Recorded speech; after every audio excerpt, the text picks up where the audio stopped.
In one of the most consequential victories in the modern U.S. labor movement, a majority of employees at an Amazon warehouse in Staten Island, New York, have voted to unionize with a brand new union. So this is amazing.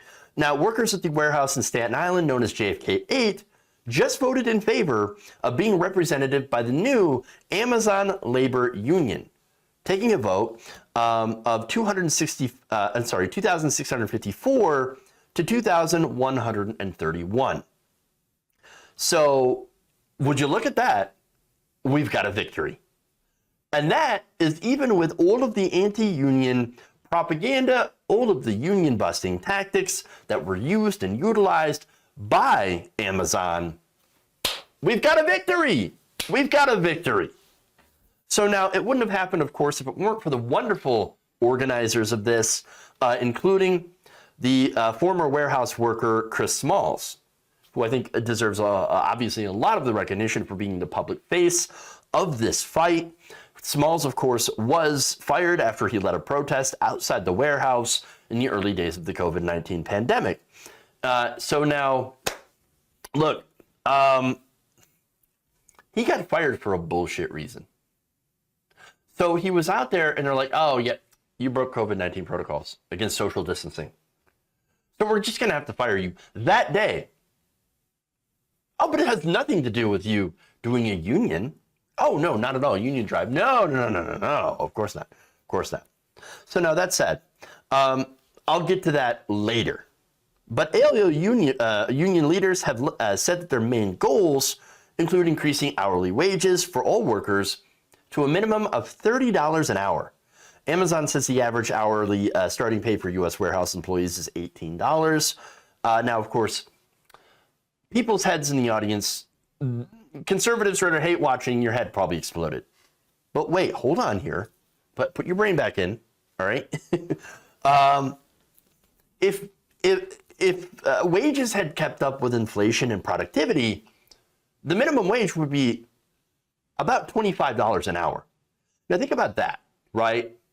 I mean, think about how depressed wages have been in this country over the last 40, 50 years. I mean, if you take, again, inflation, productivity, and you apply it to, for example, back in the days, I made $2 an hour in like 1970, 1967. Well, if you adjust that for inflation, that's actually worth about like $19 in today's money. And so, yes, it would be a nice little, improvement here when it comes to wages to reflect the cost of living, but it's not out of the norm. At least what wages should be. And they should be, again, much higher than what they are. So now, that said, also, Amazon can afford this because Amazon nearly doubled its profit margin in the fourth quarter of 2021 to a total of $14.3 billion. So I'm sorry, but yeah, giving people a $12 pay increase for the work that they do, you can afford it because, again, $14.3 billion in profits. That's despite all of the inflation that has been going on, the increase in supply, in the cost of supply. Now, the union has also pushed for some other things other than pay increases. For example, longer breaks for workers. Now, you might think, wait, longer breaks? Yes, longer breaks. Turns out working in a warehouse, really not great. And eliminating mandatory overtime outside of peak demand times, for example,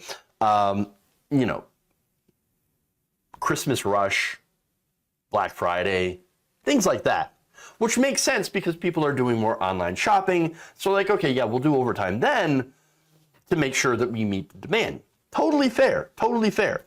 Now, as I mentioned, working in an Amazon warehouse kind of sucks.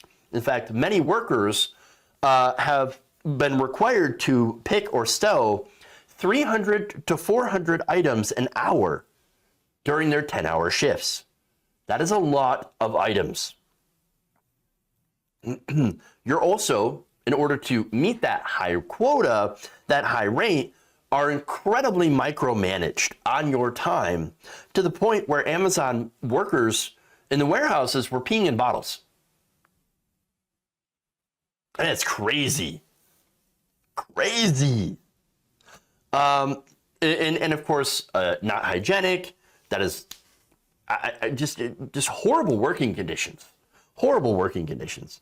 Now, in Washington State, for example, the company received a citation for a willful violation of labor law after a state ergonomic expert determined that the pace and nature of the work Amazon requires creates a serious hazard for work-related back, shoulder, wrist, and knee injuries.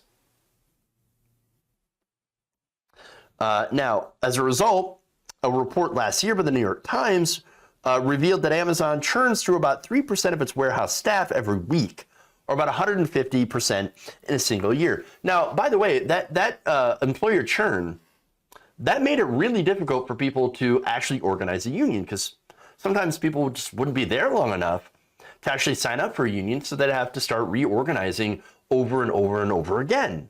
Now, as for the anti-unionization efforts, well, that added to the difficulty.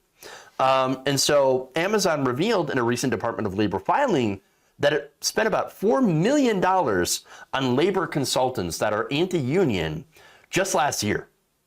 And during the recent union drives in Staten Island and Bessemer, Amazon and firms that it hired had created anti-union websites, convened mandatory meetings during worker shifts to stress the downside of unions. So these are the captive audience meetings, and sent frequent text messages. They're even on your phone. They deluged them with anti-union messages to encourage them to vote no. The company had also, it had been identified, it had been shown, exposed, that early on in its inception, Amazon had been virulently anti-union and had created heat maps in Excel to identify possible hotspots in its network that might be the most susceptible to pro-union activity. And of course, when they would see that, they would then deploy consultants and they would do propaganda. They would tear down pro-union posters in break rooms, even though they're not supposed to, and hold, again, those mandatory anti-union meetings.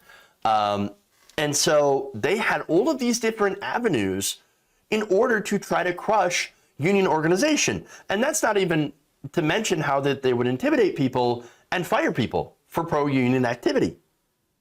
Now, Smalls, again, he was fired. He was fired for leading a pro-union protest. But again, they claimed, oh no, COVID protocols. But you find out later on that the company's top lawyer had been talking saying some really racist things about him. In fact, David Zaplowski, who was the company's top lawyer, in an executive meeting attended by Jeff Bezos himself, referred to his former employee, who was black, as, quote, not smart or articulate, and encouraged the colleagues to make him a focal point of unionizing efforts in dealing with the press. So they went through and did character assassination on him, essentially. Then, after Zaplowski's notes from this meeting were leaked to the press and corporate employees began to protest and question Amazon's action on an internal company listserv, the company, instead of actually addressing these concerns, fired three key corporate activists and began restricting employees' ability to communicate on these large email listservs. So, yeah. Now, obviously, that campaign against Smalls massively backfired. Smalls has continued to organize. He continued to also get in trouble for it. For example, Amazon had called the police on Smalls in February of this year when he showed up to deliver food to warehouse workers. The NYPD, who is essentially the Pinkertons of this era, arrested him. So, by the way, you talk about police, right? Oh, but police have unions. But the police, more often than not, always take the side of large corporations. I wonder why that is. Because Because police have always existed to defend capital. And that's what that is. So they are acting absolutely as the modern day anti-union police, just like they always had. And it always brings me back to the days when I had made this, when I had talked about what happened in West Virginia with the coal miners, where you had coal miners literally having shootouts with police in the streets over labor rights over the weekend. And so that's what you have.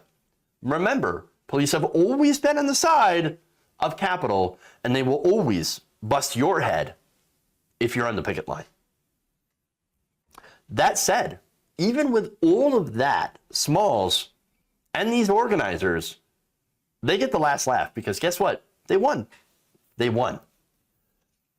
And not just there, but there's also, Bessemer is going to have another vote. That's important because, of course, the first one was tainted by Amazon. And then, of course, you have another Amazon facility in Staten Island that's having a new election, another election, to see if they wanted to be represented by the ALU. And not only that, but you also have Starbucks stores and Starbucks stores have also unionized in certain places. And so here you're starting to see labor rising up. And I think it's wonderful. Congratulations to all the people who got together, who worked really hard, who faced some very, very serious backlash from this. You did wonderful work, and the work is, of course, this is beginning. The labor movement, I really think, more so than politicians. I mean, you have corrupted politicians that'll do nothing. No, the real power is in labor. The real power is getting together with your fellow workers and organizing your workplace. And we are seeing that across the country. So while these feckless politicians will do absolutely nothing on wages and nothing on benefits and nothing on working conditions, you have real American workers that are getting together, unionizing, and showing the power that labor has in this country. And I absolutely love to see it. Love to see it.